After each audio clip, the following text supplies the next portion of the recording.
قد أفلح من زكاها وقد خاب من دساها। আল্লাহ বলছে যে পবিত্র থাকবে বেঁচে যাবে, যে নোংরা থাকবে সে ফেঁসে যাবে। বেঁচে যাবে মানে জান্নাতে যাবে, ফেঁসে যাবে মানে জাহান্নামে যাবে। তুমি যদি পবিত্র থাকো তাহলে কিয়ামতের মাঠে জান্নাতে যাবে, তুমি যদি নোংরা থাকো তাহলে তুমি ফেঁসে যাবে। লোক তো বুঝে নিলে তাহলে সহজ রাস্তা, এখন আর জালসা শুনতে হবে না, উঠে সব মেরে দিল দৌড়। কেউ কলের কাছে, কেউ সাবমার্সেলে সাবান নিয়ে গিয়ে গোটা শরীরটাকে কুচলে কুচলে ময়লা তুলছে। বলে এত ব্যস্ততা কেন? পান্তাপাড়ার জালসাতে শুনেছি মৌলবি বলেছে, আল্লাহ বলেছেন কোরআনের ভিতরে, কাদ আফলাহা মান যাক্কাহা ওয়া কাদ খাবা মান দাসাহা। যে লোকটা পবিত্র হবে বেঁচে যাবে, আর যে লোকটা নোংরা হবে ফেঁসে যাবে। এই জন্য আমরা গোসলে লেগে গেছি। আসলে কি তাই? আসলে কি তাই? না। আল্লাহ এটা কি বলতে চেয়েছেন? পবিত্র বলতে কি বলতে চেয়েছেন? বুখারী শরীফের হাদিস, আম্মা জান আয়েশা রাসূলকে বলছেন, ইয়া রাসূলুল্লাহ আমাকে পবিত্র হওয়া শিখিয়ে দেন, আমি নোংরা থাকবো না, আমি কিয়ামতের দিনে ফাঁসবো না। ইয়া রাসূলুল্লাহ আপনি আমাকে সব থেকে বড় পবিত্রতা শিখিয়ে দেন। নবীজি বললেন, আয়েশা রে শোনো, সব থেকে বড় পবিত্রতা হচ্ছে হালাল রুজি। হালাল রুজি, হালাল রুজি, রুজিকে তুমি পাক করো। এ বলার কারণ হচ্ছে আমার গায়ে যদি কুত্তার পেশাব লেগে যায়, শুকরের পায়খানাও লেগে যায়, এটা সম্ভব হবে সাবান দিয়ে পরিষ্কার করে নেওয়া। এটা জামাটা পাক করার অনেক রাস্তা আছে। কিন্তু যদি কেউ হারাম খেয়ে নেয়, ওই খাবার থেকে রক্ত হবে, মাংস হবে, হাড্ডি হবে, বডিতে রন্ধে রন্ধে হারাম পৌঁছে যাবে। এইটাকে পবিত্র, যদি 7টা সমুদ্র পানিতে তাকে ডুবানো হয়, ওই লোকটা পবিত্র হওয়া সম্ভব হবে না। ওকে পবিত্র করার একটাই রাস্তা আল্লাহ ব্যবস্থা রেখেছে। যেমন সোনার ভিতরে খাদকে বের করতে গেলে তার একটাই রাস্তা এসিদার আগুন, ওই হারামখোরের একটাই রাস্তা হচ্ছে জাহান্নামের আগুন। যতটা হারাম খেয়েছি ওর পুড়িয়ে জ্বালিয়ে ওটাকে বের করে হালালটা রাখবে। অতএব আয়েশা রে তুমি শুনে নাও, রুজিকে হালাল করো। আর আল্লাহ বললেন, কাদ আফলাহা মান যাক্কাহা। তার মানে আল্লাহ বলছেন পৃথিবীর যত নেগেটিভ আছে, আমি যেগুলো হারাম বলেছি, আমার নবী যেগুলো হারাম বলেছে, এর থেকে বেঁচে থাকার নাম হলো পাক হওয়া। আর হারাম গুলোকে গ্রহণ করার নাম হলো নাপাক। যে হারাম থেকে বাঁচবে, নেগেটিভ থেকে বেঁচে পজিটিভ গ্রহণ করবে, সে বেঁচে যাবে। আর যে পজিটিভকে গ্রহণ ছেড়ে দিয়ে নেগেটিভ গ্রহণ করবে, সে ফেঁসে যাবে। তেমনি কোরআন হলো আপনার বেঁচে থাকা দলিল, কোরআন হলো আপনার কবরে নাজাতের দলিল, কোরআন হলো কিয়ামতের মাঠে বাঁচার দলিল, কোরআন হলো পুলসিরাতে পার হওয়ার দলিল, কোরআন হলো জান্নাতে গিয়ে বলবো এই জায়গাটা আমার, তুই সরে যা, আমার কাছে কোরআনের দলিল আছে। তাই কোরআনকে বলা বলেছে বাইয়িনা। বাইয়িনা মানে হচ্ছে প্রকাশ্য দলিল। এই কোরআনকে সঙ্গে করে কিয়ামত পর্যন্ত আপনাকে নিয়ে যেতে হবে। তাহলে কারণটা কি? এর তফসিরটা কি? এর ব্যাখ্যাটা কি? সুন্দর একটা দামি কোরআন কিনে নিয়েছে, বাড়িতে রেখে দেন।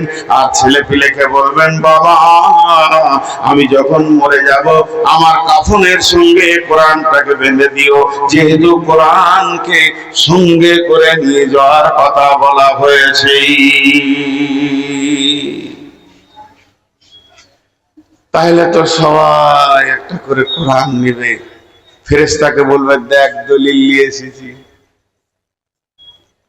মাতালও বলবে দেখ দলিল নিয়ে এসেছি।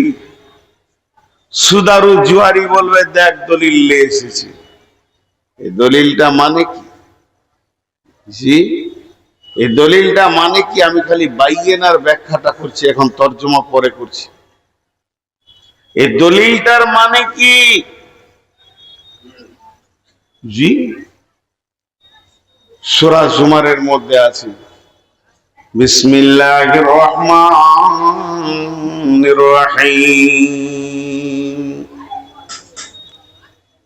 ওয়া উজিয়াল কিতাব ওয়াজিআ বিন নাবিয়্যিন ওয়াজিআ বিন নাবিয়্যিন والشهداء وقضي بينهم بالحق وهم لا يظلمون আল্লাহ বলবেন হাসরবাসী কিয়ামতের মাঠে আল্লাহ বলবেন হাসরবাসী তোমরা শোনো আমি আল্লাহ তোমাদের আমলনামা রেডি করে ফেলেছি এখানে যতগুলো লোক তোমরা জান্নাত জাহান্নাম যাবে প্রত্যেকেরই একটা করে আমলনামা আমার কাছে রয়েছে ওয়া উজিয়াল কিতাব এসো নিজের নিজের আমলনামা নিয়ে যাও যখন তুমি আমলনামা নিতে আসবে সঙ্গে দুইটি জিনিস তোমাকে নিয়ে আসতে হবে সেই দুটি কি একটা হলো ওয়াজিআ বিন নাবিয়্যিন তুমি নবীকে সঙ্গে করে নিয়ে এসো আর কি নিয়ে আসবে আর সঙ্গে আনবে ওয়াশুহাদা তুমি যে দুনিয়ার বুকে আমল করেছো এর একটা সাক্ষী লাগবে তো ওই সাক্ষীটাকে তুমি সঙ্গে নিয়ে আসবে আমি আল্লাহ কাজী হয়ে গেছি বিচারক হয়ে গেছি ওয়াকুদিয়া বাইনাহুম বিল হাক্কি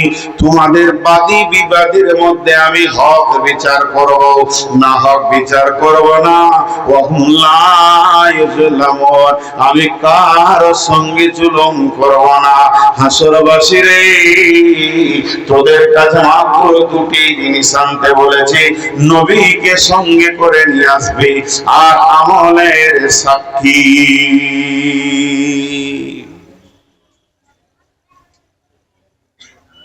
যারা জাহান্নামী হবে তো হবেই ভাই আমি পানি একটু করে মুখে লিছি কিছু মনে করিয়েন না আমি পিয়াস লাগেনি খালি মুখটা শুকিয়ে গেছে 500 সুগার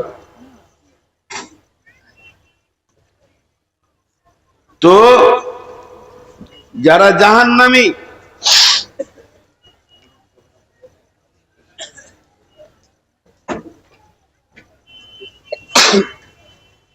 এদের কথা বাদ দেন ওরা তেরাহি করবে পৃথিবীর কিছু খুঁজে পাবে না কিন্তু একটা জান্নাতি আল্লাহর কাছে চলে যাবে আল্লাহর উপরে ভরসা করে সে আল্লাহকে গিয়ে বলবে আল্লাহ আমার আমলনামাটা দেন আল্লাহ জিজ্ঞেস করবে আমি বলিনি নবীকে সাথে করে নিয়ে এসো তোমার নবীকে সাথে করে নিয়ে এসো তখন ওই জান্নাতি বলবেন রব্বুল আলামিন আহকামুল হাকিমিন দয়াল মাবুদ আপনি হলেন কুদরত আলা আপনার নজরের ভিতরে কুদরতি ক্ষমতা লুকিয়ে আছে একবার আমার বডি দিয়ে তাকিয়ে দেখেন আমি কি আপনার নবীকে আনতে পারিনি তার মানে নবীকে নিয়ে এসো মানে নবীর হাত ধরে টেনে আনো এটা নয় তোমার বডিতে আমার নবী থাকবে তোমার চলাতে উঠাতে বসাতে শূন্যতে খাওয়াতে পেশাবে পায়খানায় লেনদেন কথাবার্তা ভাষা আচরণ চলাফেরা পৃথিবীতে তুমি নবীকে ফলো করে চলবে তাহলে আমি কিয়ামতের দিনে আমার নজরে দিয়ে দেখে নিব এটা নবীকে সঙ্গে করে এনেছে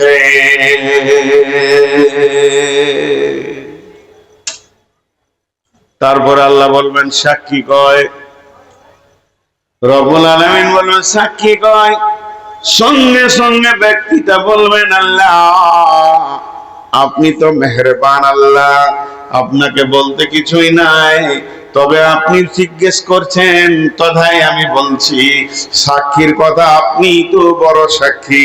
আপনি কোরআনে বলেছেন সীমাহুম ফি উজুহিহিম মিন আসারিস সুজুদ, আমার সাজদার জায়গাগুলো নূরে ঝকমক করছে।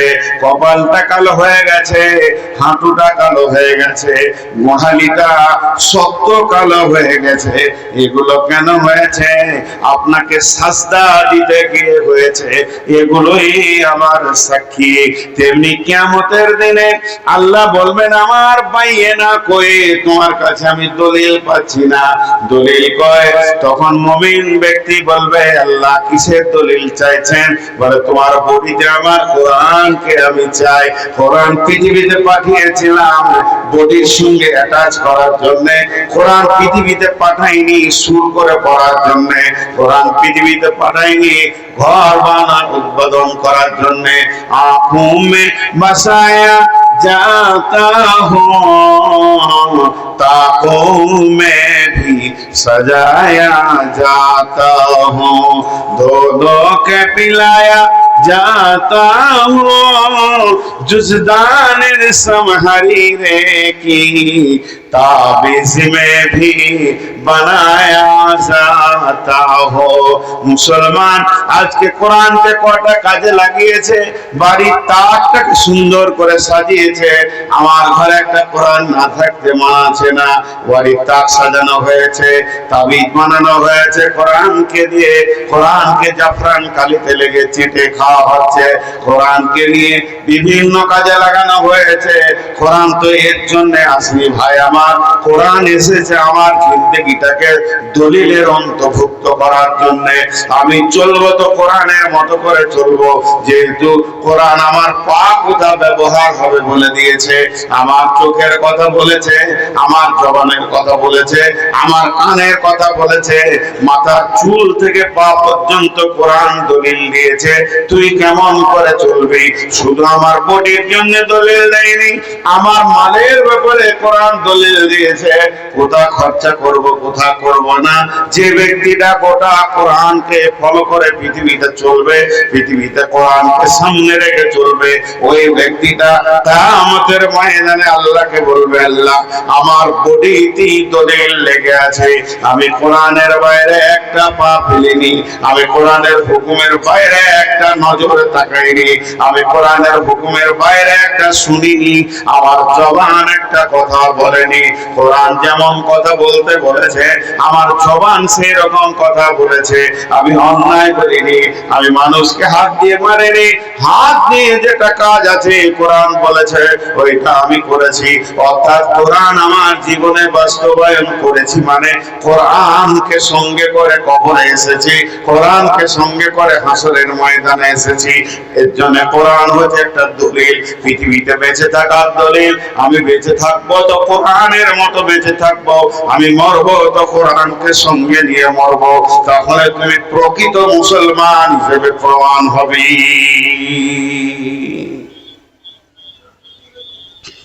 একটা দুটা বলবো, বেশি বলবো না, সময় সাপোর্ট করবে না। কোরআন বলছেন কুল্লিল মুমিনুনা ইয়াগযুনা আবসারিহিম কুল্লিল মুমিনাতি ইয়াগযুনা মিন আবসারিহিন্না ওয়া ইয়াহফাযনা ফুরুজাহুন্না ওয়া লা ইবদিনা যিনাতাহুন্না ইল্লা ওয়া লা ইবদিনা যিনাতাহুন্না ওয়া লিয়াজরিবনা বিখুমুরিহিন্না আলা জুয়ুবিহিন্না ওয়া লা ইবদিনা যিনাতাহুন্না। কয়েকটা কথা বললো কোরআন। প্রথমে পুরুষদেরকে বললো তোমরা নজরকে নাম করে চলবে। আমার কোরআন বলে দিয়েছে তোমার নজর নামতে থাকবে, তাইলে আর এরকম করবো না। ডান দিকে বাঁ দিকে মহিলা দেখবো না। যদি দেখিলি আমার দলিলটা বাতিল হয়ে গেল, লাল কালি পড়ে গেল। যেদিন আমি নজরকে নিচে করে চলবো, কোরআন বলবে সঙ্গে আছি রে, কিয়ামত পর্যন্ত আছি, এই নজরে জাহান্নামের আগুন লাগবে না। মেয়েদেরকে বলছে তোমরাও নজরকে নিচে করে চলো, নজর দিয়ে পর পুরুষকে তুমি সবুজ সিগন্যাল দিও না, যেহেতু একটা মেয়ে সবুজ সিগন্যাল দিলে পুরুষ তখন নিজের কাজের জন্য তৈরি হয়ে যাবে। ব্যভিচার পৃথিবীতে যত হচ্ছে, পুরুষকে ধরে মেরে বিচার করা হচ্ছে, যত মার পুরুষের পিঠে পড়ছে, কিন্তু কোরআন বলেছে না, ব্যভিচারে নারী আগে দোষী। আযানিয়াতু ওয়াজ্জানি, ব্যভিচারের ব্যাপারে যতক্ষণ পর্যন্ত নারী মৌন সমর্থন না দেবে, কোন পুরুষ তার গায়ে হাত দিতে পারবে না। অতএব নারী হলো দোষী, তুমি মাথা নিচে করে চলো। হে মহিলা, তোমার উর্নিটা কোথা থাকবে কোরআন বলে দিয়েছেন, বলে ইয়াবজিরিনা বিখুমুরিহিন্না আলা জুয়ুবিহিন্না, মাথার চুলের গোড়া দিয়ে কপাল থেকে উর্নিটা নিয়ে নাকের উপর দিয়ে বইয়ে দেবে, তোমার কলারটা যেন কেউ না দেখতে পায়। যদি কোনো মহিলা এইভাবে জিন্দেগি করে, সে বলবে কোরআনকে আমি সঙ্গে নিয়েছি, আর কোরআন বলবে তোর সঙ্গে আমি আছি। এবার শুনেন, আল্লাহ তাবারাক ওয়া তাআলা বলছেন ওয়ালা তাকরাবুল ফাওয়াহিশা মা যাহরা মিনহা ওয়া মা বাতান। হে মুমিন মুমিনা, তোমার দুটো পা কোথা দাঁড়াবে কোথা দাঁড়াবে না, যেখানে প্রকাশ্য জেরা চলছে, চুরি চলছে, ফাহেসা চলছে, যেখানে প্রকাশ্য কাবিরা গুনাহ চলছে, জুয়া তাস লুডু দাবা মদ চলছে, যেখানে পীরের মাজারের মেলা চলছে, পূজার মেলা চলছে, প্রকাশ্য আল্লাহর নাফরমানি চলছে। ওয়ালা তাকরাবুল ফাওয়াহিশা মা যাহারা মিনহা ওয়া মা বাতান। এই জায়গায় মুমিন তোমার পা দাঁড়াবে না, তোমার মিজাজ ওখানে থাকবে না, ওই আনন্দ তুমি ভোগ করবে না, তোমরা ওখান থেকে বেরিয়ে চলে এসো। কোরআন আর এক জায়গায় বলেছেন ওই হাফাজনা ফুরুজাহুন্না ওয়া ইয়াফাজনা ফুরুজাহুন্না, হে নারী পুরুষ তোমরা উভয়ে নিজের শরণগাকে হিফাজত করো, আমি আপনি হিফাজতের মধ্যে রয়েছি। এইভাবে হাতের দলিল আছে, এইভাবে মাথার দলিল আছে, জিভের দলিল আছে। জিভের ব্যাপারে আল্লাহ বলছেন ওয়াইদা কুনতুম ফাআদিলু ওয়ালাউ কানা দা কুরবা। হে মুসলমান, বিচারে যখন বসবে তো নেক কথা বলবে, অন্যায় কথা বলিও না। ওয়ালাউ কানা দা কুরবা, যদিও তোমার নিকট আত্মীয় হয়, নিজের ভাই ভাগনা ভাতিজা হয়, বিচার কিন্তু ইনসাফের তুমি করবে, বলতেনে আপন ভেবে কথা বলবে না। ওয়াইদা কুনতুম ফাআদিলু, তাহলে আমার জবান হবে আল্লাহর কালাম পাকের মতো, আমি আল্লাহকে ভয় করে কথা বলবো।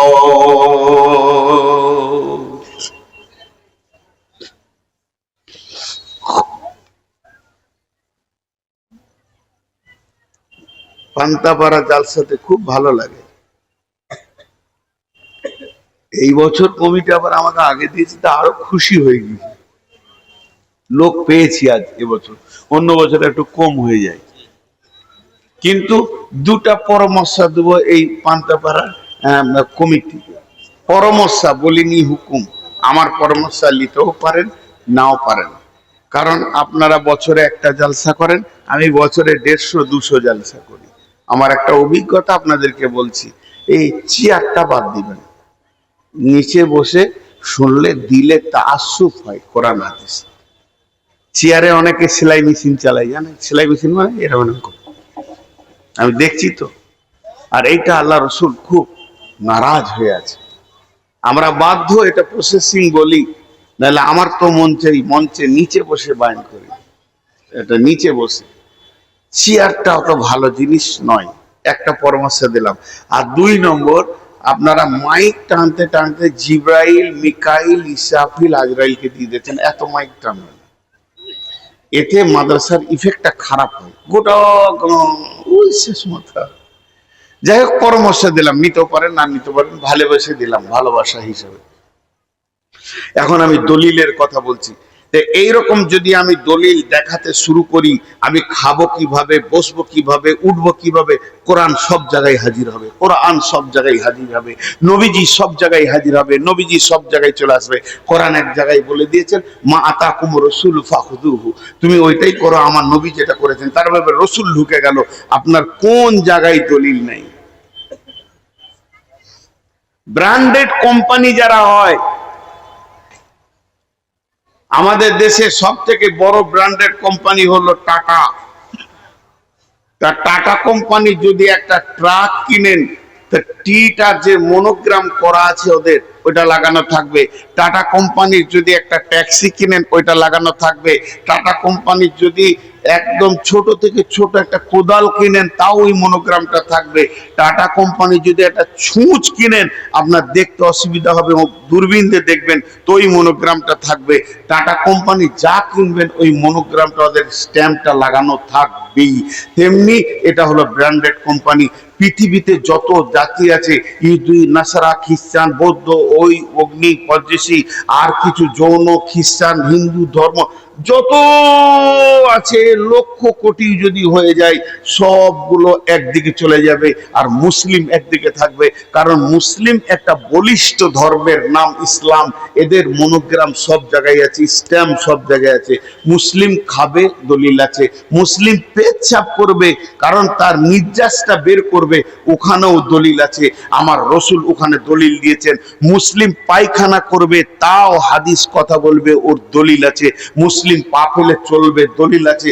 মুসলিমের মুখে থুতু এসছে, ডান দিকে ফেলবে না বাঁ দিকে ফেলবে, এর দলিল আছে।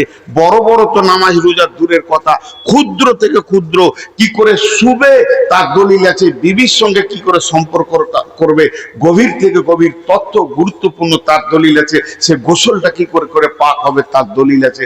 মুসলিমের জন্ম থেকে মৃত্যু পর্যন্ত, জন্ম থেকে মৃত্যু পর্যন্ত, আহাদ থেকে লাহাদ, যেদিন মায়ের পেট থেকে বের হবে আর যেদিন কবরে পেটে যাবে, প্রতি সেকেন্ডে ওর দলিল আছে। এটা ব্র্যান্ডেড কোম্পানি, এটা একটা ধর্ম, সব জায়গায় দলিল আছে। এর নাম হলো বাইয়িনা। এবার বলি, এই রকম করে যে কোরআনকে নিয়ে কিয়ামতের মাঠে যাবে, তার জন্য হবে জান্নাত। কিন্তু আল্লাহ তাবারাক ওয়া তাআলা বলছেন, বিসমিল্লাহির রহমানির রহিম, লাম ইয়াকুনিল্লাযীনা কাফারু মিন আহলিল কিতাবি ওয়াল মুশরিকিনা মুনফাক্কিনা হাত্তা তাতিয়াহুমুল বায়িনা রাসূলুম মিনাল্লাহি ইয়াতলু সুহুফাম মুতাহহারা ফিহা কুতুবুন কাইয়্যিমা। সূরা বাইয়িনাটা কেমন দেখেন? দুইটি আয়াত বলবো। প্রথম আয়াত আর শেষ আয়াত, দুটি গোষ্ঠীর নাম নিয়ে সূরাটা আল্লাহ শুরু করেছেন, দুটি গোত্রের নাম। যখন তাদের নামগুলো বলবো, আমি হাতের আঙুলটা এরকম তুলবো, লাম ইয়াকুনিল্লাযীনা কাফারু কাফারু কাফারু কাফারু মিন আহলিল কিতাবি ওয়াল মুশরিকিনা। কাফের মুশরিক, কাফের মুশরিক, কাফের মুশরিক, কাফের মুশরিক, এই দুটি গোষ্ঠীর নাম নিয়ে বলছেন, কাফারু ওয়াল মুশরিকিনা মুনফাক্কিনা হাত্তা তাতিয়াহুমুল বায়িনা। কাফের মুশরিকরা এমন দমই ছিল, তারা, তাদের বিভ্রান্তটা এমন ছিল, তারা ফিরে আসতো না। তারা আবার কাফের মুশরিকের গুনার মধ্যে চলে যেত। কিন্তু তাদের কাছে যখন প্রকাশ্য দলিল পৌঁছালো, তখন তারা আবার 100 ডিগ্রি অ্যাঙ্গেলে ফিরে চলে এলো। ওই কাফের মুশরিকেরা এমন দামি কাফের আর মুশরিক, ওদের নাতিজা কি হবে? ওরা কোথায় যাবে? কাফের আর মুশরিক, এই দুটি গোষ্ঠী কোথায় থাকবে? জায়গা তো দুটা, একটার নাম জান্নাত আর একটার নাম জাহান্নাম। এরা কোথায় থাকবে?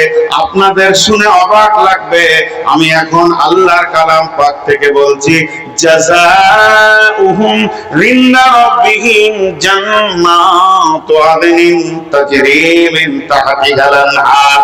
তাদের বদলা হবে, তারা জান্নাতে আদনের ভেতরে থাকবে।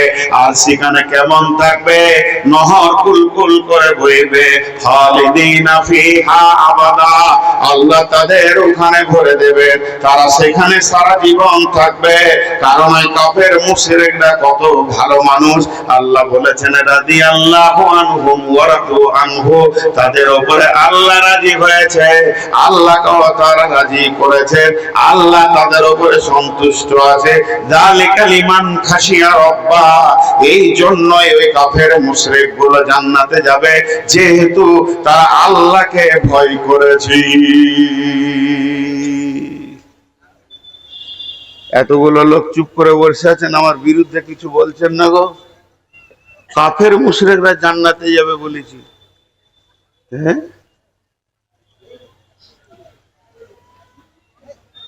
আল্লাহ বলছে কাফের মুশরিকরা জান্নাতে যাবে, নহর বইবে, চিরদিন থাকবে।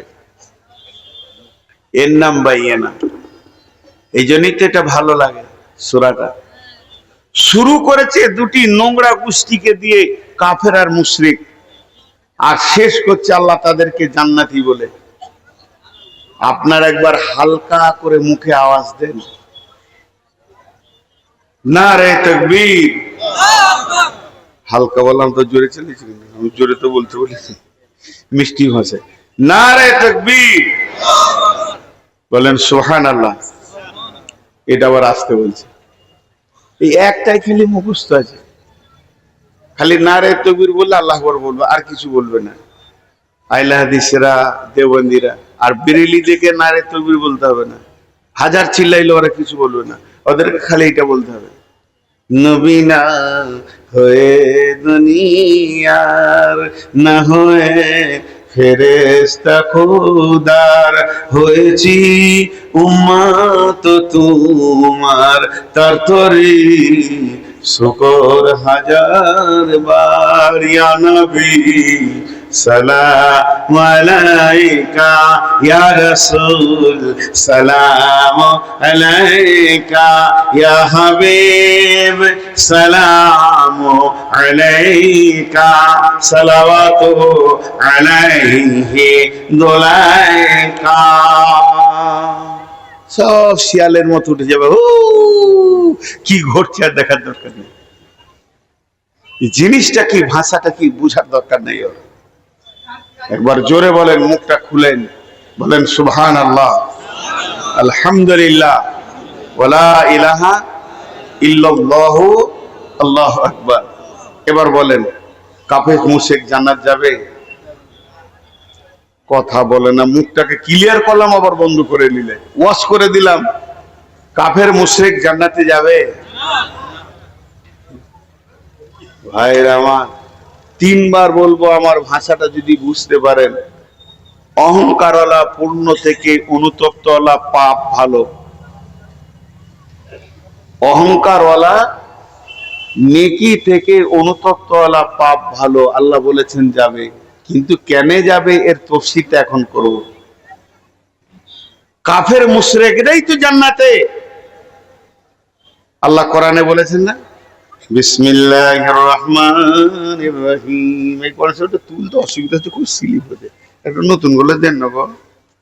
আসলে খেপা তো আমি, হুঁশ কম, যে যারা সব বই থেকে এরা মনে করে খেপাটা এমন করছে। বিসমিল্লাহির রহমানির রহিম। وَإِذَا قِيلَ لَهُمْ آمِنُوا كَمَا آمَنَ النَّاسُ قَالُوا أَنُؤْمِنُ كَمَا آمَنَ السُّفَهَاءُ أَلَا إِنَّهُمْ هُمُ السُّفَهَاءُ وَلَكِنْ لَا يَعْلَمُونَ। এই আয়াতেও বলছে কাফের মুশরিক জান্নাতে যাবে, কোনো টেনশন নাই। বলছে ব্যাখ্যাটা শেষ পর্যন্ত না শুনলে অন্ধকারে থেকে যাবেন, কাল থেকে আবার ফতোয়া দিতে শুরু করবেন যে কাফের মুশরিক জান্নাতে যাবে। একটুকু ধৈর্য ধরে আল্লাহ বলছেন, ওয়াইযা কিলা লাহুম কামা আমানান নাস। কামা আমানান নাস এর মানেটা কি? আদায় করব? সরেন সরেন, টাকা আমার কাছ থেকে সরেন, ওই দিকে রাখেন। টাকা দেওয়া মানে আমাকে ইশারা করে যে আদায় করো, মজলিসটা 5 মিনিটে ভেঙে যাবে। আর যদি বলেন আপনারা কমিটি আছেন, সভাপতি আছেন, আমাকে একটা লিখিত কালেকশন করব, তাহলে টাকা আমার কাছে আনবেন না যতক্ষণ ওয়াজ করবো। আর যখন আপনি আপনাদের হুকুমে আমি চলবো, প্রকাশ্যে এত কোনো লোকে বলছি আমি নিজের মতে চলবো না, তাহলে লিখিত দিতে হবে, আপনি আদায় করেন, 5 মিনিটে এটা ভেঙে যাবে। টাকা দিয়ে ইশারা করছে, মানে আমি বোকা আর কি, যে হবে এখনো তোর হুঁশ হলো না, টাকা চা। وَإِذَا قِيلَ لَهُمْ آمِنُوا كَمَا آمَنَ النَّاسُ সুবহানাল্লাহ। আল্লাহ বলছেন ওদেরকে যখন বলা হতো লোকেদের মতো ঈমান আনো, কামা আমানান নাস, এখানে কোন নবীর কথা বলেনি, এখানে কোন গোত্রের কথা বলেনি, কামা আমানান নাস বলা হয়েছে। তখন একটা দল আলাদা গ্রুপ হয়ে বলতো আকালু আনুমিনু, আল্লাহ যাদেরকে নাস বলেছে তাদেরকে এরা বলেছে আনুমিনু কামা আমানাস সুফাহাউ আলা ইন্নাহুম হুমুস সুফাহাউ। হে আল্লাহ, তুমি যাদেরকে নাস বলা আঙ্গুল তুলেছো, আমরা ওদেরকে বোকা বলেছি, আমরা বোকাদের মতো দুনিয়া করব না, আর আমরা বোকা হতে যাব না।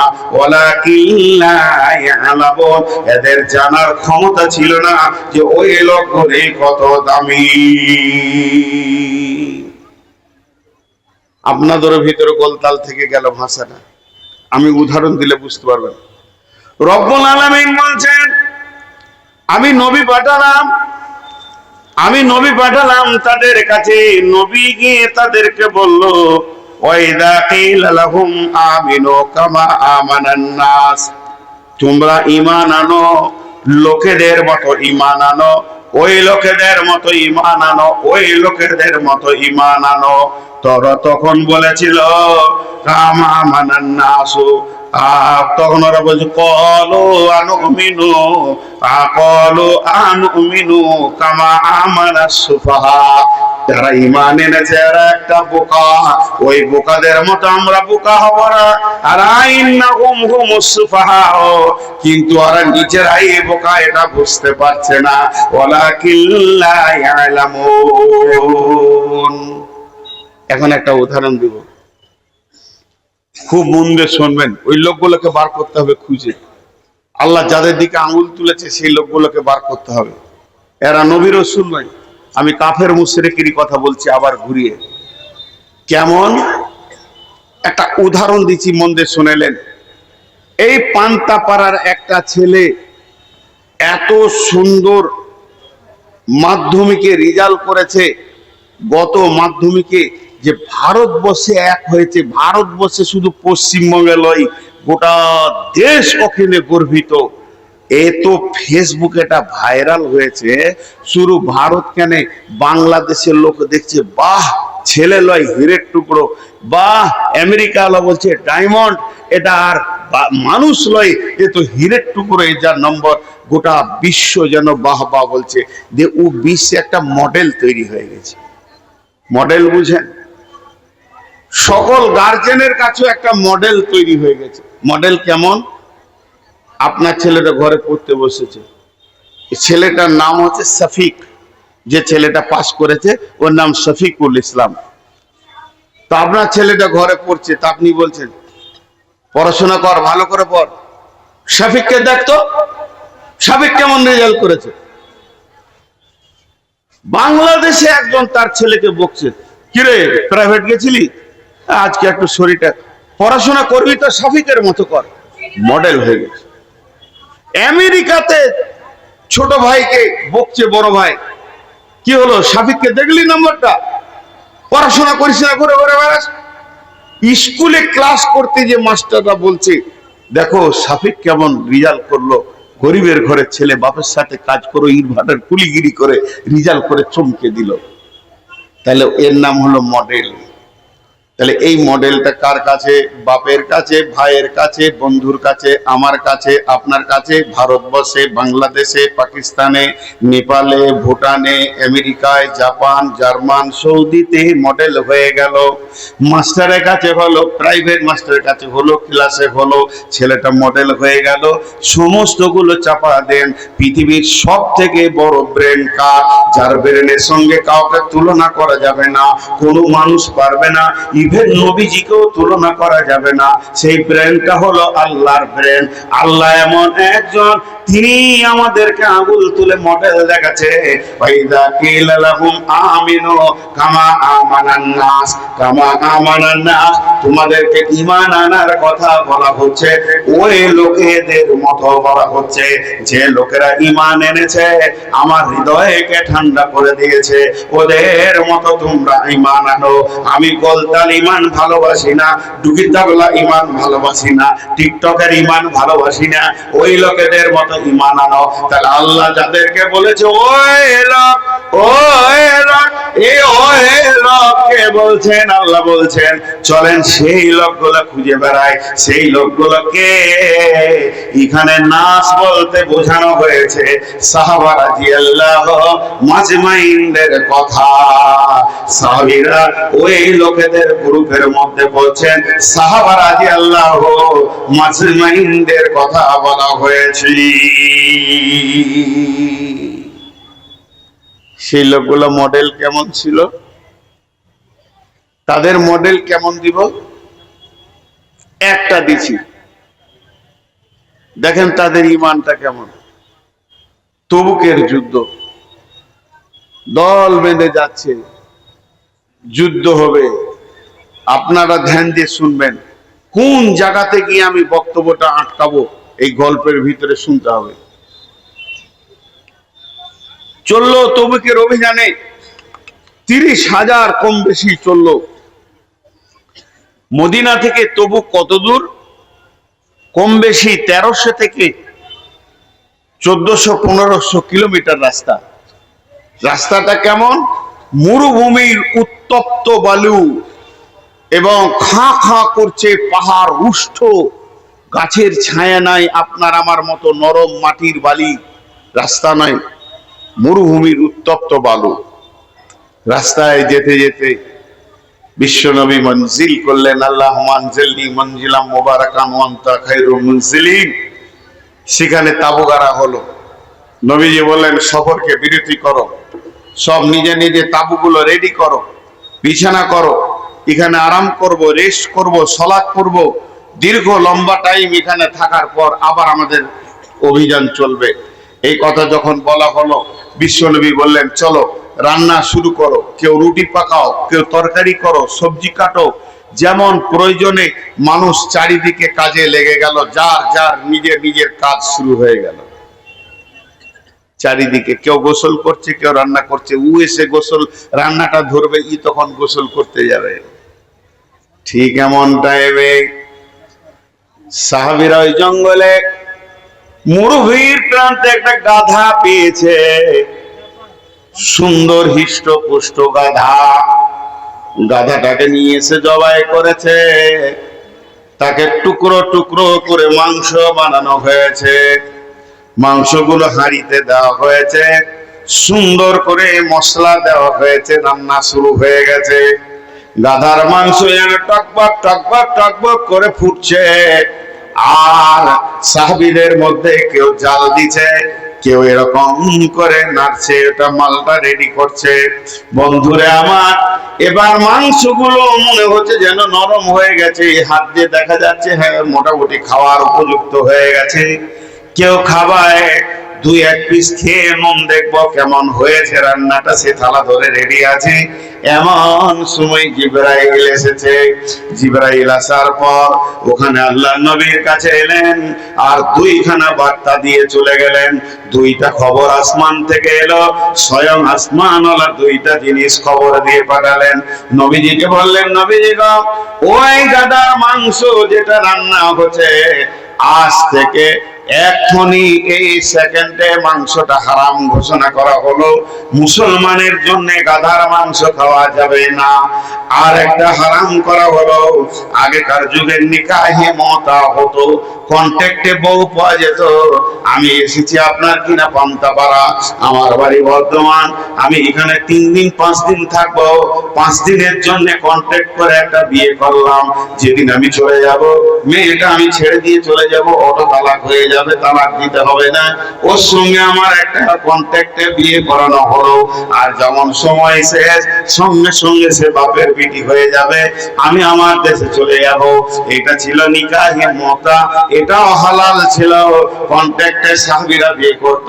বর্তমানে ওটা হালাল আছে শিয়াদের ভিতরে, আমাদের মুসলিমদের ভিতরে ওই তবুকের অভিযানের রাস্তাতে ওটা হারাম ঘোষণা হয়েছে। দুইখানা হারাম হলো মুতার অভিযানে, দুই তবুকের অভিযানে দুইটি হারাম হলো। একটা হলো গাধার মাংস, আর একটা হলো মুতানিকার বিবি। আল্লাহর নবী একজন সাহাবীকে ডেকে বললেন, তুমি এলান করে দাও, এখনি আসমান থেকে রব দুটাকে হারাম করে দিয়ে পাঠিয়েছে। শুরু হয়ে গেল এলান। ও মুসলিম, যত তোমরা রয়েছ শুনো, জিব্রাইল আমাদেরকে বার্তা দিয়ে চলে গেছে, আমাদের কন্ট্যাক্টের বউ যার যার আছে সেই বউগুলো বাপের বাড়িতে ফেরত দিয়ে দাও। এটাকে আর বউ বলা যাবে না, এটা অন্যজনের মেয়ে, এটাকে ব্যবহার করা যাবে না। তবে যদি তোমাদেরকে ভালো লাগে, চিরদিনের জন্য বিবি করে নিতে হবে, কন্ট্যাক্টে বিয়ে করা চলবে না। ওটাকে হারাম ঘোষণা করে দেওয়া হয়েছে। আর একটা হারাম করা হয়েছে, শুনে নাও, গাধার মাংস মুসলিম জাতি খাবে না, গাধার মাংস এদের জন্য হারাম করে দেওয়া হয়েছে। যখনই ঘটনাটা ঘটে গেল, যখনই এলানটা হয়ে গেল, যখনই খাবারে কানে কানে বার্তাটা পৌঁছে গেল, সঙ্গে সঙ্গে যে লোকটা থালা ধরে দাঁড়িয়েছিল, হাত থেকে থালাটা পড়ে গেল। আর লাভ কি আছে? রান্না হোক আর যতই মজা হোক, হারাম হয়ে গেছে। যে লকড়ি করে জ্বালা দিছিল, সে লকড়ি থেকে হাত ছেড়ে উঠে গেল। আর আদার মাংস রান্না করে লাভ নাই। যে না ছিল সেও নাড়া ছেড়ে দিল। চিন্তা করছে কি করবি বল, এতগুলো মাংস রান্না হয়ে গেছে এই গাধার, এখন কি করবি বল? ওরা বলল, করার কিছু নাই, বার্তা হয়ে গেছে হারাম, এটাকে ফেলে দাও। এরকম করে হাঁড়িটা টানতে টানতে এক প্রান্তে নিয়ে এসে হর হর করে চুলাতে ঢেলে দিল, হাঁড়িয়ে ধুয়ে নিল। এক পিষ্ট দূরের কথা, এরকম লবণটা চিখে দেখলো না। আল্লাহ বলছেন, আমিনু কামা আমানান নাস, ওদের মতো তোরা ঈমান আন। ওরা যখনই বার্তা শুনে নিয়েছে, সঙ্গে সঙ্গে কঠোর হয়ে গেছে এবং নিজের বার্তার ব্যাপারে কোরআনকে প্রাধান্য দিয়ে দিয়েছে, দ্বীনকে প্রাধান্য দিয়ে দিয়েছে, রাসূলকে প্রাধান্য দিয়ে হালালকে হালাল, হারামকে হারাম, দুইটার মধ্যে দলিলকে বানিয়ে না করে নিয়েছে। প্রকাশ্য দলিলের দিকে নিজেকে ঢুকিয়ে দিয়েছে। হে মুসলমান, পান্তাপাড়ার মুসলমান, দিনাজপুরের মুসলমান, পশ্চিমবঙ্গের মুসলমান তথা বিশ্বের মুসলমান, কতদিন হয়ে গেল আল্লাহর নবী সুদকে হারাম করেছেন, আল্লাহ কোরআনে সুদকে হারাম করেছে, এখনো আমরা সুদকে ছাড়িনি। কতদিন হয়ে গেল হারাম করে দিয়েছে মদকে, আমরা জানার পরও এখনো আমাদের দিলে কোনো ফেক নাই। আমরা এখনো মুসলমান, মসজিদে যাই, নামাজ পড়ি, আর বিলেট দিয়ে দাড়িকে চেঁচে গাল থেকে নামিয়ে দিই। আমাদের দিনগুলো যেন গোলতাল গোলতাল গোলতাল গোলতাল একসঙ্গে স্বচ্ছ দিনের মধ্যে বাস করি না, আমাদের যেন নোংরা লেগে রয়েছে ইমানে। তাই আল্লাহ বলছেন, ইমান আনবি তো ওদের মতো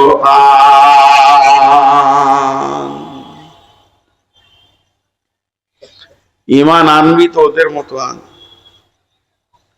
গোলতাল ইমান আমি পছন্দ করি না। আমরা আজকে শেষ হয়ে গেছি, শুধু একটু ভাবনা নেই মনে মনে। তবে একটা কথা, যতগুলি লোক বসে আছেন এই মাদ্রাসা পান্তাপাড়া,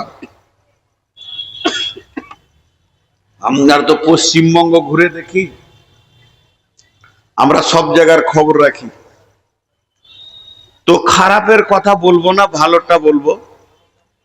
পান্তাপাড়া পরপর এবার 3 বছর চলছে মনে হয়, শিক্ষক থেকে কমিটি ব্যবহার যে একটা বিদেশি মানুষের সঙ্গে কি করতে হয় এরা জানে, এদের ছাত্ররাও জানে। পড়াশোনা হয়, এই মাদ্রাসাটাতে পড়াশোনা হয়। জবার এসেছি, দিনে এসেছি, সারাদিন থেকেছি। যটা শিক্ষক আছে খুব অ্যাক্টিভিট। এখানেও এবারও যে এলাম, অন্য জায়গায় খেতে পাই না তো খবরই নেই, খবরই নেই আমাদের নসিব এমন। কিন্তু এখানকার কমিটি থেকে নিয়ে শিক্ষক পর্যন্ত পশ্চিমবঙ্গ কেন বিশ্বের লোক জেনে নেন, এরা অ্যাক্টিভিট, ইউটিউবে জেনে নেন। প্রকৃত যদি দিনই শিক্ষা হয় তো এখানেই হয়। আমরা একটুকু বুঝি, কিন্তু এই ইদারাটা আপনার ধরে রাখবেন, এটা আমার হাতে ধরে পায়ে ধরে আবেদন, এটা যেন নিভে না যায়, এইটাই আপনাদের নাজাতের কারণ হবে। কমিটির নয় মাদ্রাসাটা, শিক্ষকের নয়, মাদ্রাসা তো আপনাদেরই, চালাবেন আপনারা, কালেকশন তো আপনাদেরকে দিতেই হবে, এটা চলতেই হবে। তো আমি আমার বায়ানের দিকে আবার ফিরে যাচ্ছি, খারাপ মনে করবেন না। তো এবার একটা কথা বলি আপনাদের সামনে, ছোট্ট একটা উদাহরণ দিব। আল্লাহ কি বলেন? বিসমিল্লাহির রহমানির রহিম। লাম ইয়াকুনিল্লাযীনা কাফারু মিন আহলিল কিতাবি ওয়াল মুশরিকিনা মুনফাক্কিনা হাত্তা তাতিয়াহুমুল বায়্যিনা রাসূলুম মিনাল্লাহি ইয়াতলু সুহুফাম মুতাহহারা ফিহা কুতুবুন কাইয়্যিমা। এখানে একটু শুন, আপনি এখানে কাছে আছেন, আরো কাছে আছে, দূরে থাকলে আড়াল হয়। এই যে বসেন, ওদিকে বসেন।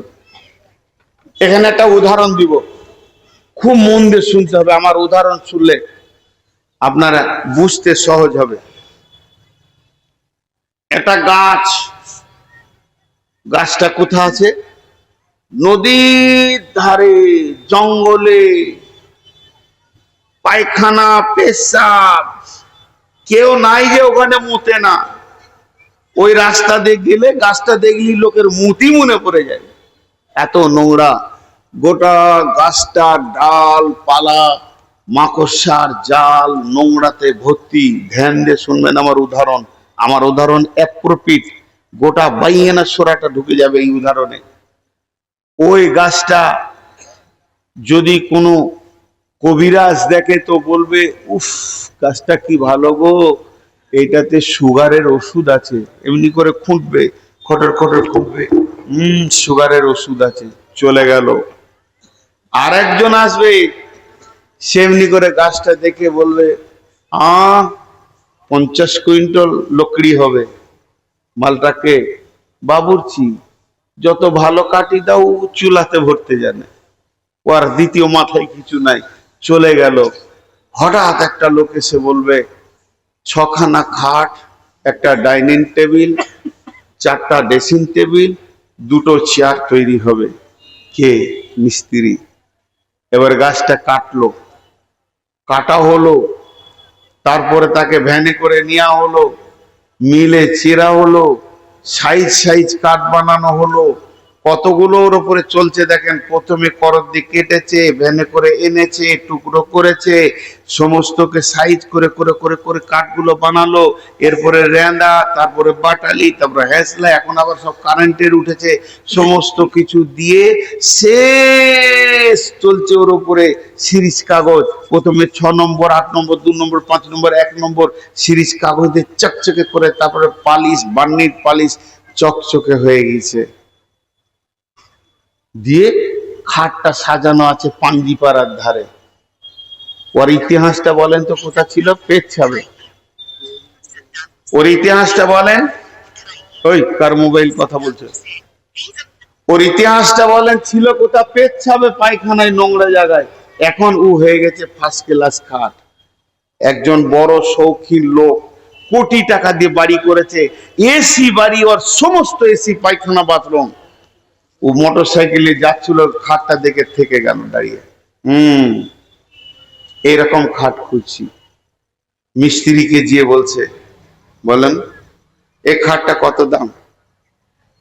যখন দোকানদারকে বলছে এই খাটটা কত দাম, মিস্ত্রি আর একটা খাট বানাচ্ছে আর মুচকি মুচকি হাসছে, বলছে খাটটা বানিয়েছে দারুণ, খাটটা দেখতে ভালো লাগছে, এর কালার কি, এর মানে ফুলগুলো মনে হচ্ছে যেন জীবিত ফুল, কি প্রশংসা করছে।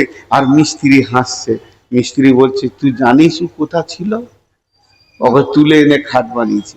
চলেন তিনটে জিনিস বলবো। প্রথমে গাছ কেটে দিলে হবে কাঠ, তারপরে হবে খাট। বানালো কে? মিস্ত্রি। প্রথমে ছিল গাছ, কেটে দিলে কেউ বলবে না গাছ, ওর নাম হয়ে যাবে কাঠ।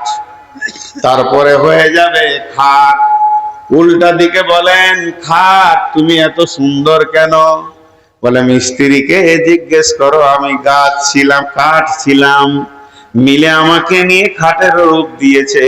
শুধু তাই নয়, এর পূর্বে আমি নদীর ধারে পেশাবের জায়গাতে একটা বৃক্ষ হয়ে দাঁড়িয়ে গাছ ছিলাম। আল্লাহ তাবারাক ওয়া তাআলা বলছেন, রাসূলুম মিনাল্লাহি ইয়াতলু সুহুফাম মুতাহহারা ফিহা কুতুবুন কাইয়্যিমা। বিশ্ব মানুষরে,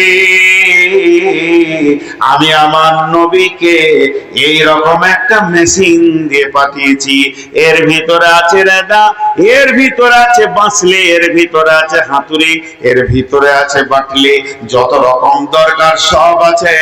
আমার নবী এই অস্ত্রটা দিয়ে নোংরা নোংরা গাছকে কেটে তাকে কাঠ করেছে।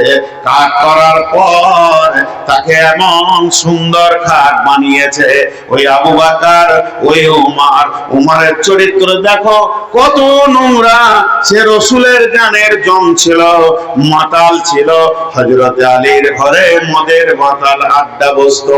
আব্দুর রহমান ইবনে আওফ, এই ব্যক্তিটার ঘরে ছিল মদের ভাটি, সেখানে মদ তৈরি হতো। মদ খোয়ানোর দায়িত্ব ছিল আব্দুর রহমান ইবনে আওফ। এগুলো ছিল সব নোংরা মানুষ, এরাই ছিল কাফের, মুশরিক, বেঈমান। আমার নবী যখন তাদের কাছে বাইয়েনা নিয়ে পৌঁছালো, হাত্তা তাতিয়াহুমুল বাইয়েনা, তারা মদে মেতেছিল, তারা জুয়াতে মেতেছিল, তারা মেতেছিল বেশ্যাতে, তারা মেতেছিল গান বাজনা রীতিমতো চলতো। তারা এত নোংরা ছিল, রসুলের জানের জম ছিল। কিন্তু তাদের কাছে আমার নবীর মতো একটা কারিগর আর আমার কালাম পাকের মতো একটা অস্ত্র নিয়ে যখন পৌঁছালো, হাত্তা তাতিয়াহুমুল বাইয়িনা, রাসূলুম মিনাল্লাহি, তাদের তরফে আল্লাহর তরফ থেকে তাদের কাছে এসেছিল রাসূল মিনাল্লাহি ইয়াতলু সুহুফাম মুতাহহারা, পবিত্র করলো তাদেরকে, পবিত্র মুশরিফা তাদেরকে দিল, কালাম পাককে শোনালো। সেই কালাম পাকের ভিতরে আছে ফি আছে, এর ভিতরে কোন অস্ত্র আছে, এর ভিতরে কি বাঁশলে আছে, না আড়ি আছে, না রেঁদা আছে, না করত আছে, আপনাকে সাইজ করে বানাবে। আল্লাহ বলছেন, ফিহা কুতুবুন কাইয়্যিমা, এর ভিতরে প্রকাশ্য দলিল আছে। আর এটা হলো প্রতিষ্ঠিত কিতাব। ফিহা কুতুবুন কাইয়্যিমা, 1400 বছর, 1450 বছর হয়ে গেল এটা মানুষকে পথ দেখাচ্ছে, মানুষকে কিয়ামত পর্যন্ত দেখাবে। আজ পর্যন্ত কেউ বলেনি দুটো আয়াতকে সংশোধন করতে হবে, সংযোজন করতে হবে, বিয়োজন করতে হবে, এগুলোকে কেটে ফেলে দিতে হবে, এ বলার ক্ষমতা কারো নাই। এটা কিয়ামত পর্যন্ত একই ক্ষমতায় থাকবে। আপনি যদি বলেন, এ আল্লাহ সে যুগে নবী ছিল, সে যুগে নবী ছিল, সাইজ করেছে, তাহলে 2025 সালে বেঈমানদেরকে কে রাস্তা দেখাবে? এর জন্য আমার আল্লাহ ক্লিয়ার করে দিয়েছেন, ফিহা কুতুবুন কাইয়্যিমা, এর পাওয়ারটা রাসূলের জামানায় যেমন ছিল 25 সালে আজ ওই রকম আছে, আবার কিয়ামত পর্যন্ত ওই রকম থাকবে। এর পাওয়ার এতটুকু কমবে না। কেন? একে দিয়ে পৃথিবীতে পাঠানো হয়েছে। ওই আবু বকর মুশরিক, ওই ওসমান, ওই উমর মুশরিক, ওই হযরতে আব্বাস রাদিয়াল্লাহু তাআলা আনহু মুশরিক। এরা একটা একটা বেঈমান ছিল আর মুশরিক কাফের হয়ে দুনিয়া করেছে। যখন ওদের কাছে বাইনা পৌঁছে গেছে, দুই হাতে করে ওরা গ্রহণ করে নিয়েছে, বুকে জড়িয়ে ধরে নিয়েছে, প্রতিষ্ঠিত হয়ে গেছে। এরা জীবদ্দশায় জান্নাতি নাম নিয়ে নিয়েছে। তাই আল্লাহ বলছেন, ওয়ালাম ইয়াকুনিল্লাযীনা কাফারু মিন আহলিল কিতাবি ওয়াল মুশরিকিনা, ওই কাফের মুশরিক আহলে কিতাবের ভিতরে ছিল, নবী নাই বিভ্রান্তিতে তারা পড়ে গেছিল। যখন তারাও আবার মুশরিকিনা ওয়ালাম ইয়াকুনিল্লাযীনা কাফারু মিন আহলিল কিতাবি ওয়াল মুশরিকিনা মুনফাক্কিনা হাত্তা তাতিয়াহুমুল বাইয়িনা, তাদের কাছে যখন বাইয়িনা পৌঁছে গেল, গ্রহণ করে নিল, তাদের জীবনটা চমকে গেল। তাদের জীবনটা নদীর ধারে নোংরা গাছের মতো নাই। আমার নবী স্ত্রী হয়ে তাদেরকে এত দামি খাট বানিয়েছে যে আমি আল্লাহ তাদেরকে জান্নাতে সিলেক্ট করেছি। হযরত আব্বাসের সুদের ব্যবসা ছিল। সৌদিতে অত বড় সুদারু কে ছিল? রসুলের চাচা আব্বাস। এর থেকে বড় সুদারু কে ছিল? কি ভাই, হযরত আব্বাস যখন বুঝে নিলেন, আপনাদের বিরক্ত লাগছে নাকি ভাই? একবার হানা বলেন কমসে কম। আমি তো সুজা খেপা মানুষ, আপনারা হানা বললে মনটা একটু ভরবে। আপনাদের বিরক্ত লাগছে? এবার দেখেন হযরত আব্বাসের ঘটনা। উনি একজন বিখ্যাত সুদারু, সুদারু বলা যাবে, সুদে টাকায় দপদপা। কিন্তু সন্ধ্যার সময় সে রসুলের কাছে আত্মসমর্পণ করলেন। বেটা মুহাম্মদ, আশহাদু আল্লা ইলাহা ইল্লাল্লাহু ওয়া আশহাদু আন্না মুহাম্মাদান আবদুহু ওয়া রাসূলুহু। সন্ধ্যার সময় কালেমা পড়লেন। হযরত আব্বাস কালেমা পড়লেন, আর খানিক পরে আল্লাহ রসুল ঘোষণা দিচ্ছেন কাবা শরীফে গিয়ে, হে মক্কার লোক, শুনে নাও, আমার প্রাণ প্রিয় চাচা, কলিজার টুকরা হযরতে আব্বাস এখন কালেমা শাহাদাতের সাক্ষী দিয়েছে। তবে তার বিজনেস হচ্ছে সুদের ব্যবসা। আমি তার যোগ্যতম ভাতিজা তোমাদেরকে বলছি, আমার চাচাকে আর সুদের টাকা লাগবে না। কালেমা পড়ে নিয়েছে মনে আমার চাচা আর সুদ একটু জবানে লাগাবে না, সুদের একটা নয়া নেবে না। তোমাদের যাদের কাছে আমার চাচার টাকা আছে তারা আসলটাই দিয়ে দিও।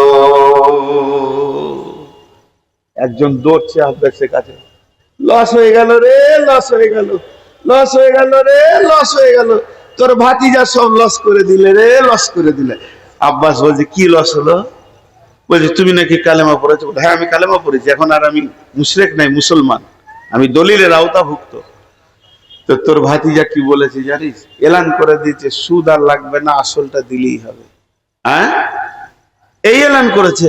তাই হযরত আব্বাস তাড়াহুড়ো করে গিয়ে বলছে, শোন হে মক্কার লোক, আমার যোগ্য ভাতিজা আখিরি পয়গম্বর নবী মুহাম্মদুর রাসূলুল্লাহ বলে দিয়েছেন, তোমরা আসলটা দিবা, সুদ দিও না।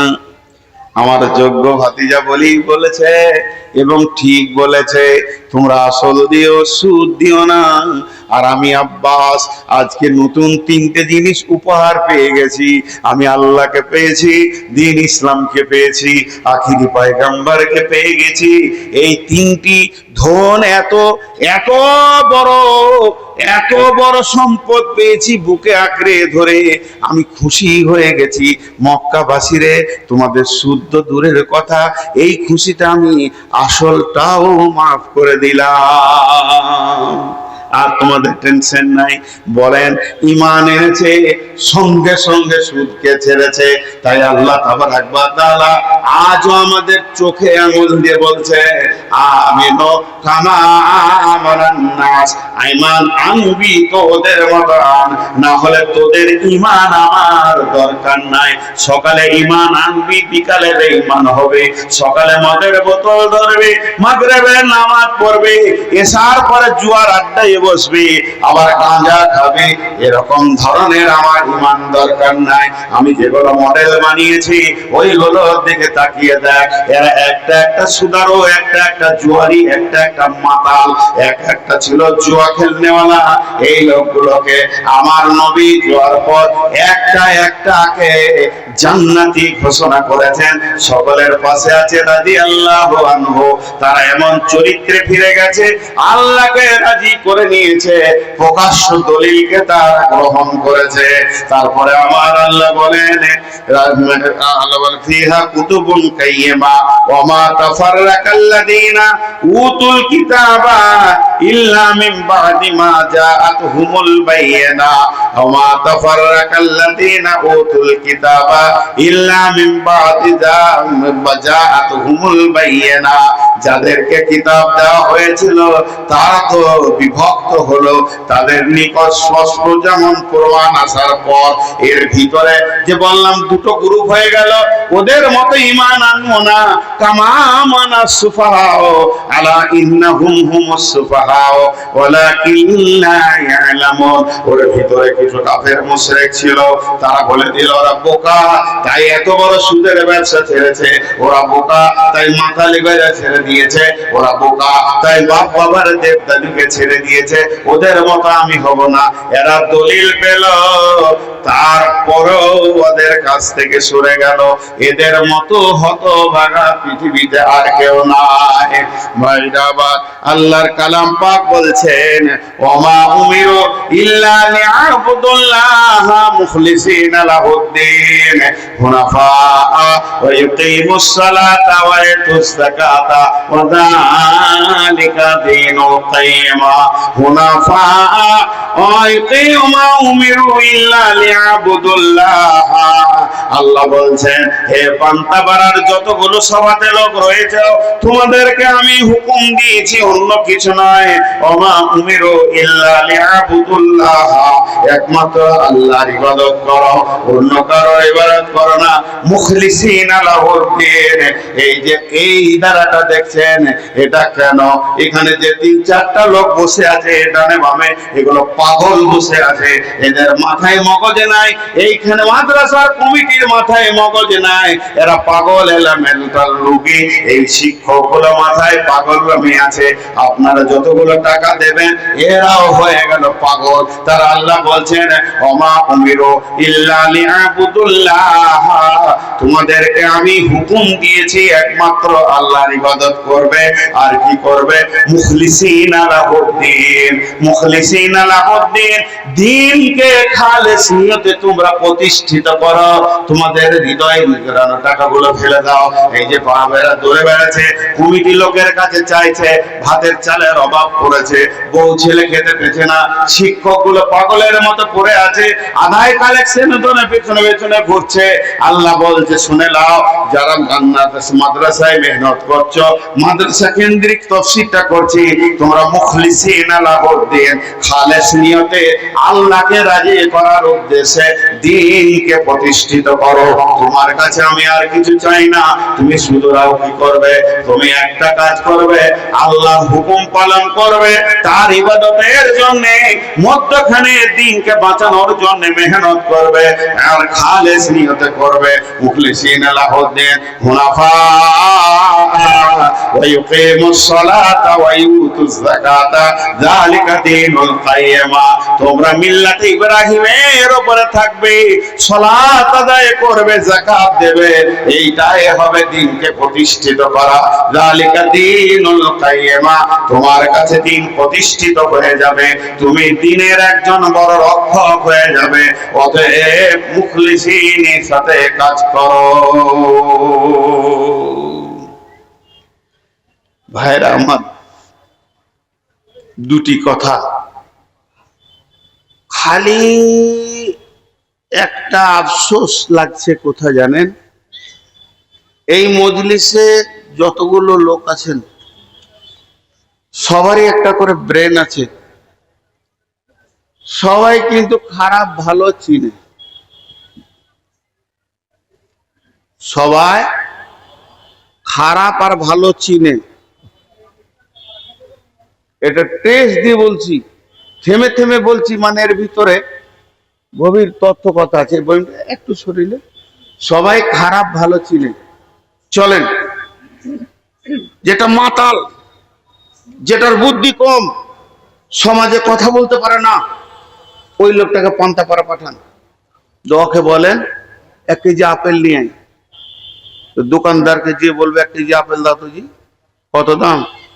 80 টাকা। আচ্ছা দাও। দোকানদার আপেল চাপাইছে, তার মধ্যে একটা ফুটি কালো দাগ, একটু পচন ধরেছে।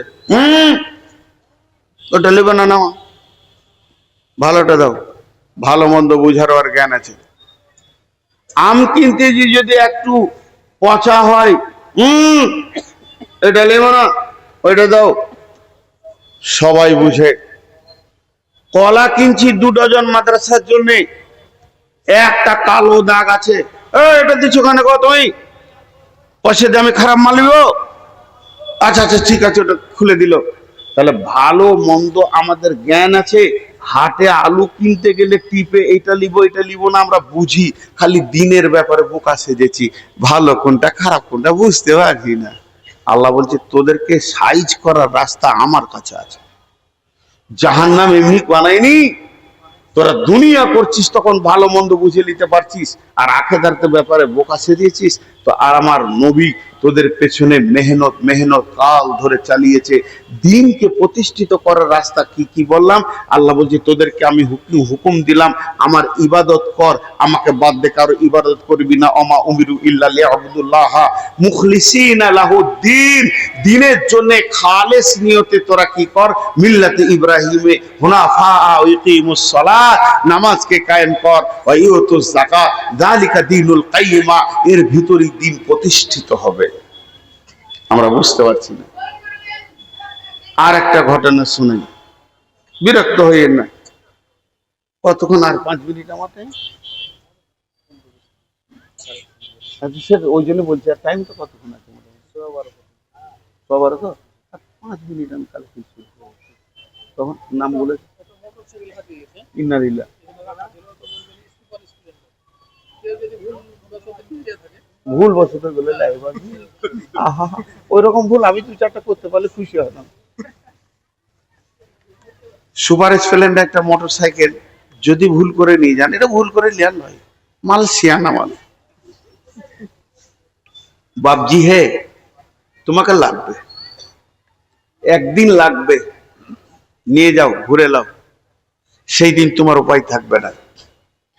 এখন আরেকটা ঘটনা শুনে, মক্কা যখন বিজয়ী হলো, সাহাবীরা মক্কা বিজয়ী করলেন, তো অনেক ঘটনার ভিতরে আছে, মানে কোনটা ধরবো তাল পেছি না, একটা অংশ বলছি। তার মধ্যে আবু জাহেলের বেটার নাম ছিল একরামা। আবু জাহেলের বেটার নাম একরামা। তো আল্লাহ রসুল 10 থেকে 12 জনের নামকে লিস্ট করলেন, লিস্ট করে কাবাতে টেঙে দিলেন এমনি করে। এদিকে ধ্যান দেন, ধ্যান কাটবেন না। কাবাতে এমনি লিস্ট টেঙে দিলেন। এই 10-12 জনার রক্তের মূল্য নাই, পারলে মার্ডার করে দাও। আমার রক্তের মূল্য আছে কেন? আমাকে যদি আপনি মার্ডার করেন, তার বিচার হবে, আপনার মার্ডার হবে, ফাঁসি হবে। কিন্তু এদের রক্তের মূল্য নেই। ওরা তখন বুঝে নিলে যার জান বাঁচে না। এখন তো সাহাবীরা পেলে কাটবে। তার মধ্যে একজনের নাম ইকরামা বিন আবু জেহেল। আবু জাহেল, আবু জাহেল যেমন খবিস বদমাস, মত পর্যন্ত রসুলকে চিনলে না, তার যোগ্য বেটা, তার মানে সেও বদ, ওর নামটা দিয়েছে। ইকরামা যখন খবর পেলে যে আমার নামটা লিস্টে আছে, ছেড়ে দিলে মক্কাও। কোন দিকে চলে গেল? হারিয়ে গেল, আর নাই, সামনে আসছে না, মরে যাব। ইকরামার বিবি, তার নাম প্রচলিত নামে এসে গেছে ইতিহাসে উম্মে হাকিম। আসলে মেয়েটার নাম অন্য, তাকে উম্মে হাকিম বলা হতো, হাকিমের মা। দেখবেন মেয়েদের নাম এরকম চেঞ্জ হয়ে যায়। মেয়েটার নাম কুলসুম, ছোটতে ছিল কুলসুম, বড় হলো কুলসুম, স্কুলে কুলসুম, আধার কার্ডে কুলসুম, আর অ্যাডমিটে কুলসুম। যেদিন বিয়ে হয়ে গেল তখনও নাম কুলসুম। যেদিন বিয়ে হয়ে শ্বশুর বাড়ি গেল, শ্বশুর বলছে কুলসুম, আবার শাশুড়ি বলছে কুলসুম, মা বাপ বলছে কুলসুম। হঠাৎ আল্লাহ দিলে একটা সোনার চাঁদ ছেলের মা হয়ে গেল। ছেলেটার নাম রাখলো কি, মানে ধরেলেন মিজানুর। ছেলেটার ছোট্ট নাম রাখলো মিজানুর। এখন ওর নাম হয়ে গেল মিজানুরের মা। শ্বশুর ডাকছে মিজানুরের মা, স্বামী ডাকছে মিজানুরের মা। কই বাবার মায়ের বাড়ি বেড়াতে এসছে, ভাইরাও বলছে মিজানুরের মা কই, আর কুলসুম বলছে না। নামটা ছেলের উপর দিয়ে চেঞ্জ হয়ে যায় অনেক সময়। ঠিক এরকম উম্মে হাকিম মানে হচ্ছে হাকিমের মা। একরামার বেটার নাম হাকিম, আবু জাহেলের পোতার নাম হলো হাকিম, এর জন্য ওকে বলছে উম্মে হাকিম। আসল নামটা গায়েব হয়ে গেল, উম্মে হাকিম নামই পরিচিত হয়ে গেল। এই উম্মে হাকিম যখনই শুনে নিলে আমার স্বামী মার্ডারের আসামি, আমার স্বামীর জান আর বাঁচানো যাবে না। এখন স্বামীকে বাঁচানো মুশকিল, যেহেতু স্বয়ং বিশ্ব নবী ওর নামটা লিস্টে দিয়ে দিয়েছে। তার মানে ও বেঁচে আছে কিন্তু মরার নামান্তর, ও মরে গেছে, আর ওর বাঁচার কোনো লাভ নাই। সাহাবীরা যেখানেই পারবে ওকে ফেলে দিবে, কারণ ইসলামের সব থেকে বড় দুশমন। উম্মে হাকিম দেখছে স্বামীকে কেমন করে বাঁচানো যায়, চিন্তা ভাবনা নিল। আস্তে আস্তে উম্মে হাকিম আল্লাহ রসুলের কাছে গেল, ইয়া রাসূলুল্লাহ, আমার স্বামী একরামাকে বাঁচানো যাবে কিনা কোন রকম? তার কারণ হচ্ছে আমি তাহলে বিধবা হয়ে যাব, ছেলেগুলো এতিম হয়ে যাবে। দয়ার নবী গো, এটা কোন রাস্তা থাকে তা একটা রাস্তা বলে দেন।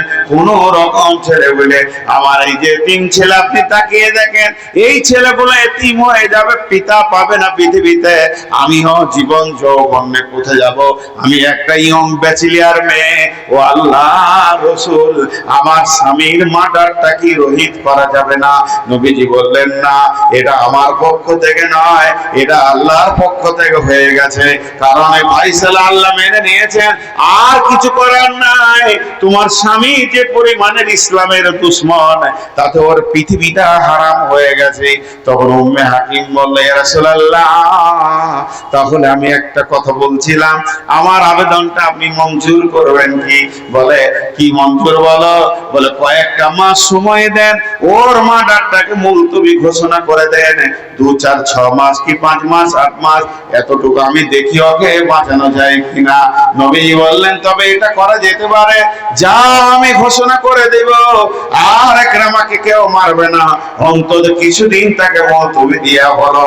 উম্মে হাকিম বেরিয়ে গেল স্বামীর তল্লাশি। মা বোনেরা, আপনারা যেখান থেকে শুনছেন এই মেয়েটার চরিত্র শুনেন। রসুলের কাছে পারমিশন নিয়ে বেরিয়ে গেল, এই খুঁজতে খুঁজতে খুঁজতে খুঁজতে, একরামা একরামা, স্বামীর নাম ধরে ডাকছে আর খুঁজছে। খুঁজতে খুঁজতে সামে চলে গেছে। সামে যাওয়ার পর ও তো জানছে যে আর সৌদিতে থাকবে না, এই মাটিতে থাকবে না, আরবের মাটিতে ওকে যে পাবে সে মারবে। হয়তো আরবের বাইরে গিয়েছে, আইডিয়া করে সামনে গিয়েছে। মার্কেটে গিয়ে বলছে, ইকরামা। লোক ভিড় লাগিয়ে বলছে, মেয়েটা চিল্লাইছে কেন গো, কি হয়েছে? বলে আমার স্বামীকে খুঁজছি। কোথা বাড়ি? মক্কা থেকে এসেছি। বলে বিদেশি কেউ আছে? বলে এই মার্কেটের ভিতরে যাও, ওই পাশে একটা দোকানে একটা বিদেশি লোক কাজ করছে। গেল, যে দেখছে স্বামী। এ গেল আল্লাহর কুদরত। একরামাকে বলছে, স্বামী চলো মক্কায় ফিরে চলো। স্বামী বলছে, ফিরে আর যাব না। তুমি কি ভেবেছো আমি জান দিতে যাব? মুহাম্মদ সাল্লাল্লাহু আলাইহি সাল্লামের শিষ্যরা পেলে সাহাবীরা আমাকে কাটবে। স্ত্রী বলছে, স্বামী কোন বিবি কি চায় তার স্বামীকে পৃথিবী থেকে হারাতে? আমি সে ব্যবস্থা করে এসেছি, চলো মক্কায় চলো। দুই স্বামী স্ত্রী হাঁটতে শুরু করলো। হাঁটছে হাঁটছে দিন রাত মধ্যে মক্কার দিকে চলতে শুরু করেছে। পূর্ব দিকে সূর্য উঠলো, সূর্য আস্তে আস্তে ধীরে ধীরে ধীরে ধীরে পশ্চিমে ডুবে গেল। ইকরামার বিবিকে বলছে, বিবিরে ক্লান্ত হয়ে গেছি, একবার একটু রেস্ট নিব, চলো চাদর বিছাও, গাছের তলাতে একটু আরাম করে নি। একটা চাদর বিছালো, আবার একটা চাদরকে ঝেড়ে এই চাদর থেকে ডিস্টেন্স করে মধ্যখানে ডিভাইডার করে ফাঁক রেখে আর একটা চাদর বিছালো। ইকরামা বলছে, বেবি রে, স্বামী স্ত্রীর বিছানা কি আলাদা হয়? এটা তুমি কেমন করলে? তার কারণ হচ্ছে, শুনে নাও, তুমি আমার বিবি, বহুদিন হলো ছেলে পেলে তোমাকে ছেড়ে চলে এসেছি, কত বুক ভরা বেদনা, কত কথা, কত প্রেম আলাপ, দুইজনে শুয়ে শুয়ে করবো, কেমন করেছিলে, কি খেয়েছিলে। আমি তো দেশ বিদেশে নিজে জান বাঁচাতে পালিয়ে এসেছি, বলো তুমি কেমন ছিলে। এই আনন্দ করব, প্রেম আলাপ হবে, এর জন্য বিছানাটা কাছে কাছে করো। মা আমার, বোন আমার, খালা আমার, বেটি আমার, ইকরামার বিবি উম্মে হাকিম কি জবাব দিচ্ছে, স্বামী আমার শুনে নাও, বিশ্ব নবী বিজয়ী করেছে মক্কা, তিনি মক্কায় ঢুকেছেন, আমি রসুলের কাছে কালেমা পড়ে নিয়েছি, আমি এখন মুসলমান হয়ে গেছি, আমি একজন মুমিনা মেয়ে। একটা মুমিনা মেয়ে কাফের ছেলের কাছে থাকতে পারে না, মুশরিক ছেলের কাছে থাকতে পারে না, কোন রকম সম্পর্ক হবে না। তোমার সঙ্গে আমি গল্প আলাপ সব করবো, দৈহিক সম্পর্কের কাছে যাব না। চলো তোমাকে রসুলের কাছে নিয়ে যায়, তুমি রসুলের কাছে হাতে হাত দিয়ে কালেমা পড়ে নেবে, এরপর আমাদের নতুন বাসর ঘর হবে, আনন্দের জীবন ফিরে পাবো, তুমিও চিরজীবন বেঁচে থাকবে, আর তোমাকে কেউ মারবে না। ইকরামাকে ওখান থেকে নিয়ে এলো, রসুলের কাছে নিয়ে গেল।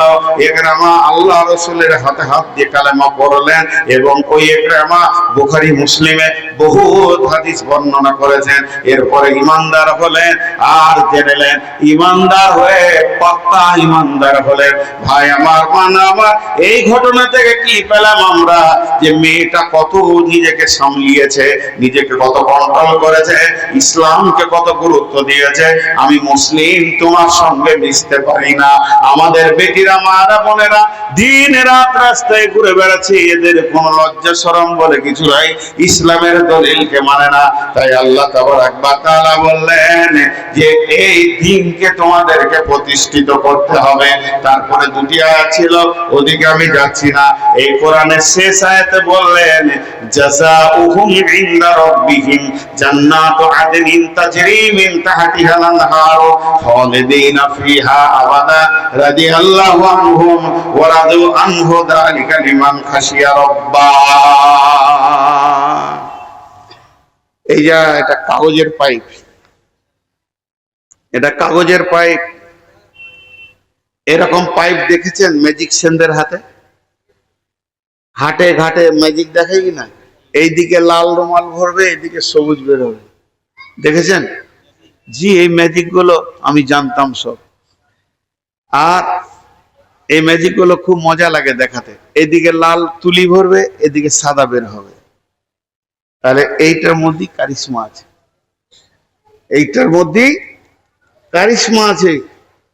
তাই আমি বলতে চাইছি, এক কথায় কাফের মুশরিক যে জান্নাতি আমি বলেছিলাম, এইটা সেই ম্যাজিকের একটা ঠোল মনে করেলেন, আল্লাহর দেওয়া। এইটাই ওই ম্যাজিকের ঠোল। এই সূরা বাকারা দিয়ে যে ঢুকবে, সে কাফের মুশরিক মুনাফিক হালাতে ঢুকবে। আর যখন কোরআনকে নিজের জিন্দেগিতে বাস্তবায়ন করে এই দিকে বের হবে, তো জান্নাতি হয়ে যাবে। এর ভিতরে কি মেশিন আছে! কত বড় বড় কাফের মৈবান সুদারু মাতালকে জান্নাতি করে দিয়েছে, তারই নাম হলো বাইয়েনা। আরো অনেক কথা ছিল, শুধু মাদ্রাসার দিকে লক্ষ্য করে আমি আজকে আপনাদেরকে বলছি যে মৌলানা সাহেব আমাকে টাকা দিতে এসেছিলেন, এটা কারণটা কি? যে এখানে 500 মেয়ে বায়ান শুনছে, একটা মেয়ে চিৎকার করতে লাগলো, অন্যায় করছে, কারণ ওর পেটে লোড আছে, বাচ্চা আছে, প্রসব যন্ত্রণা হয়ে গেছে। ও তো চিল্লাবি, কিন্তু কার তো প্রথম যন্ত্রণা নেই, সে কেন চিল্লাবে? তো যে মাদ্রাসার যারা কমিটি আর মাদ্রাসার আজকে যারা শিক্ষক, এদের তো প্রসব যন্ত্রণা উঠেছে, এরা তো চাইবে টাকা, অতএব এরা ভুল চাইছে না, দিন প্রতিষ্ঠিতের জন্য চাইছে। কোন আল্লাহর গোলাম আছেন? এই কালাম পাকের আজকে বায়ান করলাম, এটাকে বাইয়ে না বললাম, দুটো আয়াত বাকি থাকলো। ওই দুটো আয়াতে খালি বলেছে পৃথিবীতে সমাজে কারা দামি মানুষ আর সমাজে কারা খারাপ মানুষ, কিন্তু ওই কালাম পাক আল্লাহ বলে দিয়েছেন ওরাই জান্নাতে থাকবে যারা এই বাইয়েনাকে প্রতিষ্ঠিত করবে। কোন আল্লাহর গোলাম আছেন একটা 10,000 20,000 দেনেওয়ালা, 5,000 2,000 দেনেওয়ালা আল্লাহর গোলাম আছেন? আমি বহু দূরের মুসাফির, কিছু না হলো এখান থেকে আমার বাড়ি 700 কিলো দূর হবে, আমি আপনাদের জন্য দোয়া করব, কিন্তু ময়দান ছেড়ে এখন কেউ উঠবেন না, অন্তত 5টা মিনিট। আপনি উঠলে আর একজন উঠে যাবে। এই জিহাদের ময়দান ছেড়ে উঠবেন না। আমি জিহাদ শব্দ ব্যবহার করেছি, জিহাদের ময়দান থেকে একমাত্র মুনাফিকই পালাই। আমি মাত্র 10টা মিনিট আপনাদেরকে বসতে বলছি, আর 10 থেকে 11 মিনিট বসতে বলবো না। কেউ আল্লাহর গোলাম আছেন? একবার হাতটা উঁচু করে বলেন যে আমি মাদ্রাসায়